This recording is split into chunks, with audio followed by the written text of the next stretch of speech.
প্রিয় দর্শক, প্রীতি এবং শুভেচ্ছা নিন।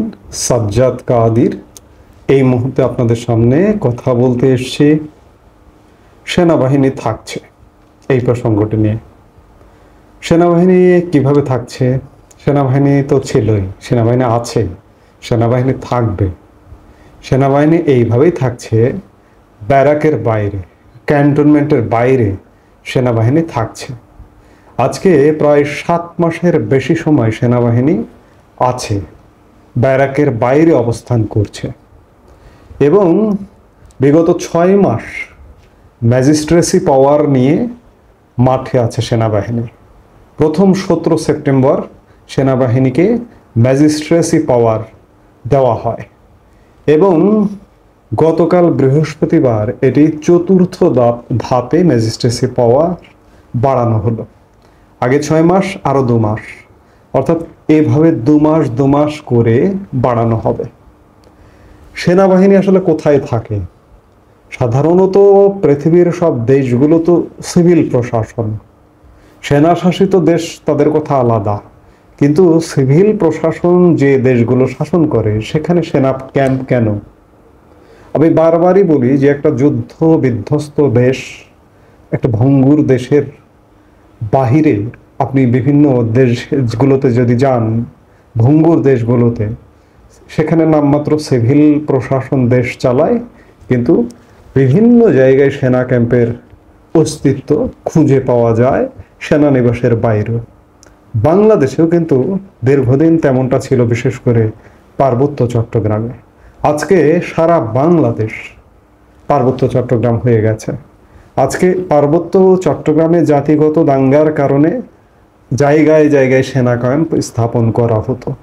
আজকে বাংলাদেশে, সারা বাংলাদেশে জাতিগত দাঙ্গা, নিজেদের মধ্যে দাঙ্গা, নিজেদের মধ্যে মারামারি, নিজেদের মধ্যে হানাহানি, এটিকে বলবো যে ভাইয়ে ভাইয়ে হানাহানি, মারামারি।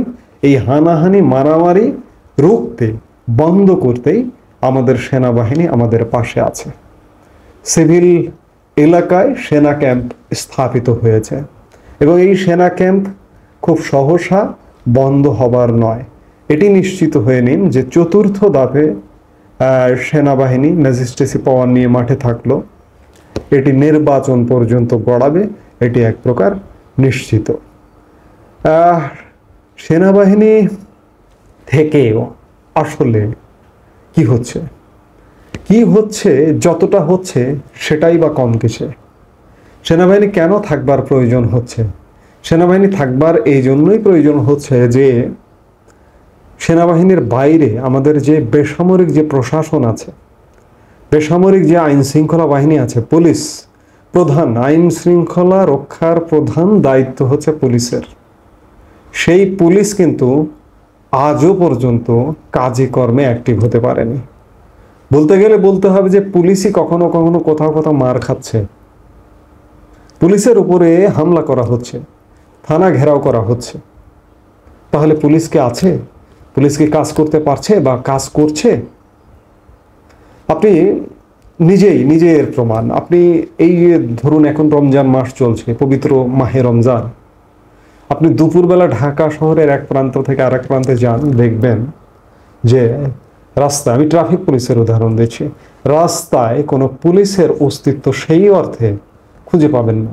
হ্যাঁ, হয়তো রোজার কষ্ট ছাড়াও এমনিতেও পুলিশের অস্তিত্ব খুঁজে পাবেন না। এটি গেল ট্রাফিক পুলিশের।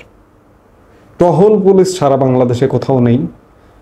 রাতে যে একটা টহল পুলিশ পেট্রোল ডিউটি করে, সেই পুলিশের আপনি অস্তিত্ব খুঁজে পাবেন না, যার কারণে আইন শৃঙ্খলা পরিস্থিতি মারাত্মক অবনতি।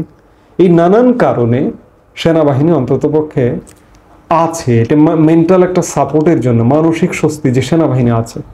কিন্তু সেনাবাহিনীর তো সীমাবদ্ধতা আছে। মাত্র সেনাপ্রধান একবার বক্তব্যে বলেছিলেন, মাত্র 30,000 করে সেনাবাহিনী শিফট করে ডিউটি পালন করে। 30,000 নামে, ব্যারাকে ফিরে যায় 30,000, আবার 30,000 নামে, এইভাবে দায়িত্ব পালন করে। সারা বাংলাদেশে 18 কোটি মানুষকে এই 30,000 বাহিনী বা 30,000 সদস্য নেমে, এটি কি সম্ভব? সেনাবাহিনীর সংখ্যা অনেক বেশি, ঠিক আছে, কিন্তু এই যে বাইরে বেসামরিক দায়িত্ব পালন করে 30,000, এটা শিফটিং ডিউটি, শিফট করে করে তারা দায়িত্ব পালন করে। তো সেই জায়গায় সেনাবাহিনীও আসলে আমাদের সুরক্ষা দিতে পারছে না। সেনাবাহিনী যখন সুরক্ষা দিতে পারছে না, তখন নানা রকম অশান্তির ঘটনা ঘটছে, হানাহানি ঘটছে, মারামারি ঘটছে। এতে করে পুলিশ বা বেসামরিক আইন শৃঙ্খলা বাহিনীর তো দোষ হচ্ছেই, সেই সাথে কালিমা লিপ্ত হচ্ছে সেনাবাহিনীর উপরে। দেশে বিদেশে আলোচনা হচ্ছে যে সেনাবাহিনী মাঠে আছে, এমনকি ম্যাজিস্ট্রেসি পাওয়ার নিয়ে মাঠে আছে, তবুও বাংলাদেশের মানুষ সুরক্ষিত নয়। এই বার্তাটা শুধু দেশে নয়, বিদেশেও পৌঁছে যাচ্ছে। আমি জানি না ভবিষ্যতে আরও কি হবে, তবে এই কথার সারমর্ম এটি যে সেনাবাহিনী থাকছে।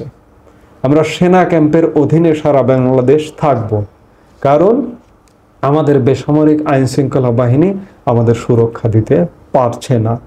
সেনাবাহিনী থাকুক, না থাকার চেয়ে কিছু একটা থাকা, সেটি অনেকটা স্বস্তিদায়ক। সেই জায়গা থেকে অন্ততপক্ষে থাকুক, নির্বাচন পর্যন্ত অন্ততপক্ষে।